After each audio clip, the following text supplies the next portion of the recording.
कार्तिक महात्मा के 33वें अध्याय में क्या कथा है, इसको प्रारंभ करते हैं। प्रसुरुवाच, प्रसु नाम के राजा नारद जी से प्रश्न कर रहे हैं।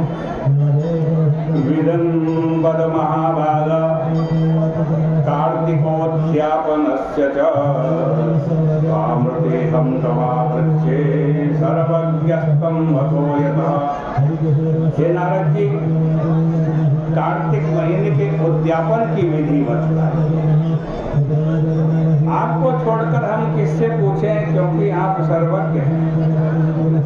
नारद जी कहते हैं, अथोर्जवतीनां सम्यक् उद्यापन विधिं नृप शृणस्व च मया ख्यातं समास व्यास भेदतः।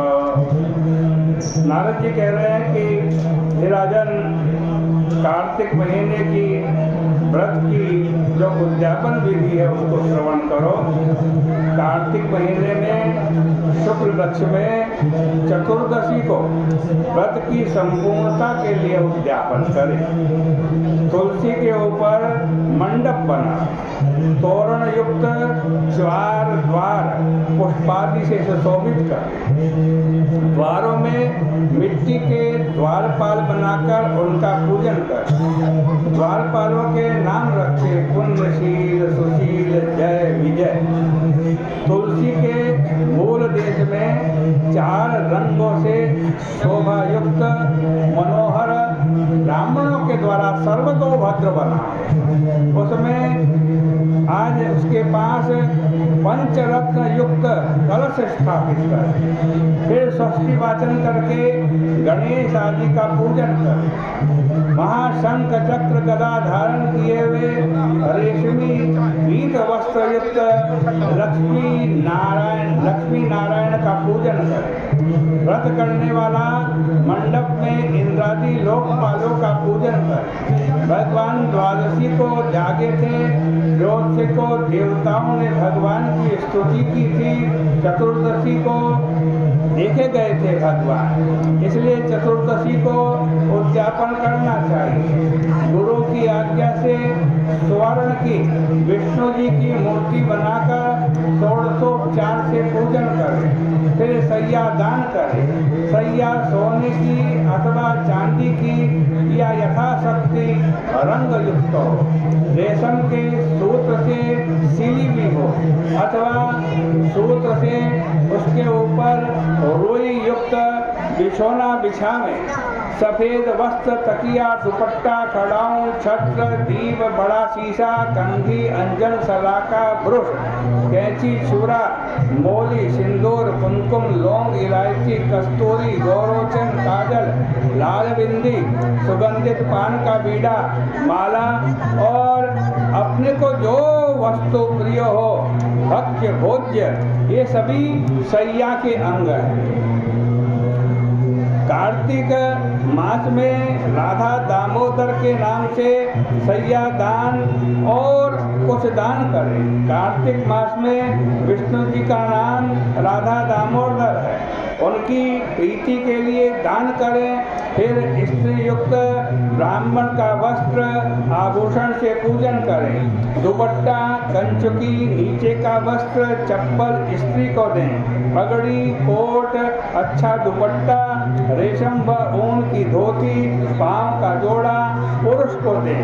राधा दामोदर की प्रीति के लिए स्त्री पुरुष ब्राह्मण और ब्राह्मणी दोनों को आभूषण भी दें। सोना, चांदी, तांबा, पीतल के पात्र दें।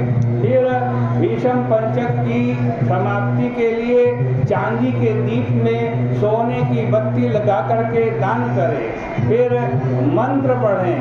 मंत्र पढ़ते हुए ये मंत्र बोले, यथा च शय्या शून्यं न लक्ष्म्या तव जगत्पते शयनं ममाप्य शून्यं च भवेत् जन्मनि जन्मनि।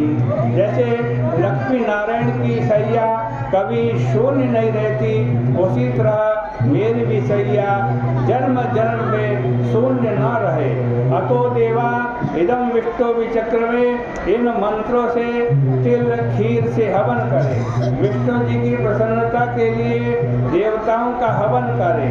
कात्यायनी शांति के अनुसार हवन करे। विष्णु जी की प्रीति के लिए अर्थ दक्षिणा देकर प्रणाम करे। फिर व्रत करने वाला देवता और तुलसी का पूजन करे और कपिला गौ का दान करे। व्रत का उपदेश करने वाले गुरु का स्त्री समेत पूजन करे और कहे, हे गुरु जी, आपके आशीर्वाद से विष्णु भगवान प्रसन्न हो। इस व्रत से 7 जन्म के मेरे पाप नष्ट हो जाएं, संतति स्थिर रहे, मनोरथ सफल हो, देह के अंत में अत्यंत दुर्लभ विष्णु भगवान का स्थान प्राप्त हो। व्रत करने वाला चतुर्दशी की रात्रि को स्त्री युक्त 30 अथवा 1 ब्राह्मण को निमंत्रण करे, जैसी शक्ति हो। पूर्णिमा को प्रातः काल विष्णु जी का पूजन करे, फिर ब्राह्मणों का विसर्जन करे। गौ से युक्त वह पूजा गुरु को दे। फिर व्याहृतियों द्वारा तिल और खीर से हवन करे। विष्णु जी कहते हैं, हवन करे। विष्णु जी की प्रसन्नता के वास्ते सपत्नीक ब्राह्मण का पूजन करे। राधा कृष्ण की भावना से उन्हें वस्त्र, आभूषण इत्यादि का दान करे और भी अन्न दान, शाक, मूल, फल दान करे। द्वारपाल को, कौवे को, मारजार, चूहा, कुत्ता, चांडाल इनको अन्न दे। पीछे हाथ जोड़ करके प्रार्थना करें, हे देव, यस्य प्रत्याजनामोक्त्या तपो यज्ञ क्रियादिशो यूनम संपूर्ण कामयाति सद्यो वंदे तमच्युतम। हे प्रभु, मैंने जो ये कर्म किया है, आज इसमें कोई त्रुटि रह गई, कमी रह गई हो तो मैं आपका स्मरण करता हूँ। आपके स्मरण से वो त्रुटि, वो कमी दूर हो जाए। आज कहते हैं आपको नमस्कार है। इस प्रकार प्रार्थना करके फिर देवों के देव को अर्घ दें। हे लक्ष्मीपति, क्षीर सागर वासी, तुमको नमस्कार है। लक्ष्मी सहित मेरे अर्घ को ग्रहण करो। आज कहते हैं पूर्णिमा को विष्णु भगवान जी की प्रसन्नता के लिए दीप माला जो करता है वह मनुष्य सब फल को प्राप्त करता है। व्रत करने वाला ब्राह्मण को खीर खिलावे, दक्षिणा देवे। पूर्णिमा को जलदान का अक्षय फल है। फिर मित्र और गुरु युक्त होकर के भोजन करे। कार्तिक और माघ के उद्यापन की यही विधि है। वैशाख की भी यही विधि है। नारद जी कहते हैं, जो कोई इस प्रकार कार्तिक का व्रत करता है वह सब पापों को छोड़कर विष्णु लोक में जाता है। सब व्रत, तीर्थ, दान में जो फल होता है उसका कोटि गुना कार्तिक में मिलता है। कार्तिक व्रत करने वाले धन्य हैं, सदा पूज्य हैं, उनका जन्म सफल है। उसी समय देह के सब पाप दूर हो जाते हैं। इस कार्तिक व्रत का महत्व जो कोई कहता है, सुनता है, देखता है, वह भी आज चतुर्थ अंश का फल प्राप्त करता है और उसके भी पाप नष्ट हो जाते हैं। इस प्रकार से श्री पद्म पुराणे कार्तिक मास में कार्तिकोद्यापनम नाम 300 अध्याय, ये 33वें अध्याय की कथा कही। बोले कृष्ण कन्हैया लाल की जय। इसके पुण्य को हम भगवान के श्री चरणों में अर्पित करते हैं।